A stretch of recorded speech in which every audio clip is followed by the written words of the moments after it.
Dream judiciary के इस platform पर आप सभी का एक बार फिर से स्वागत है। आज हम बात करेंगे सुप्रीम कोर्ट के रीसेंट केस की। नीट होगा या नहीं होगा, ये क्वेश्चन के आंसर का इंतजार सभी को था। तो आज हम जानेंगे कि रीनीट होना है या नहीं होना है। सुप्रीम कोर्ट का फाइनल जजमेंट इस केस पर आ गया है। तो केस है Vanshika Yadav versus union of India and बहुत सारे अलग अलग पिटीशन यहाँ पर फाइल की जा रही थी। तो उन सभी पिटीशन को एक साथ में लेकर सुप्रीम कोर्ट ने ये जजमेंट दिया है। यहाँ पर सुप्रीम कोर्ट ने क्लियर कर दिया है कि जो भी नीट हुई थी 5 मई को, जो नीट का पेपर हुआ था और उसमें जो लीक हुआ था, तो यहाँ पर बड़े पैमाने पर जो लीक है वो यहाँ पर साबित नहीं हो पाया। कुछ इनसफिशिएंट एविडेंस थे। तो यहाँ पर सुप्रीम कोर्ट ने जो रीनीट होगा या नहीं होगा, तो उन्होंने यही कहा है कि रीनीट कंडक्ट करवाना वापस से पॉसिबल नहीं है। उस पर कई सारे पॉइंट्स को देखते हुए उन्होंने ये जजमेंट दिया है। तो यहाँ पर उन्होंने सबसे पहला पॉइंट तो यही था कि मतलब अगर वापस से नीट का रीनीट करवाते हैं, वापस से एग्जाम कंडक्ट करवाते हैं, तो मतलब ये तो इसमें जो बहुत सारे एकेडमिक स्केड्यूल है वो ऑलरेडी डिले चल रहे हैं नीट, क्योंकि अभी तक काउंसलिंग भी शुरू नहीं हुई है और मतलब ऑलरेडी डिले चल रहा है। अगर हम यहाँ पर फिर से रीनीट करवाते तो बहुत सारा टाइम यहाँ पर चाहिए होगा और फिर आने वाले हर जो सेशन है वो फिर डिले ही होता जाएगा।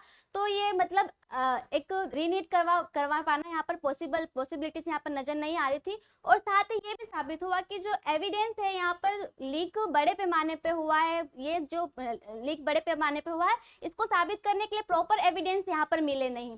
तो यहाँ पर यही कहा है कि रीनीट तो वापस से नहीं हो सकता और अगर करवाया भी जाता है तो एकेडमिक स्केड्यूल जो है वो बहुत डिले हो जाएंगे, इसीलिए यहाँ पर रीनीट को कैंसिल कर दिया गया है।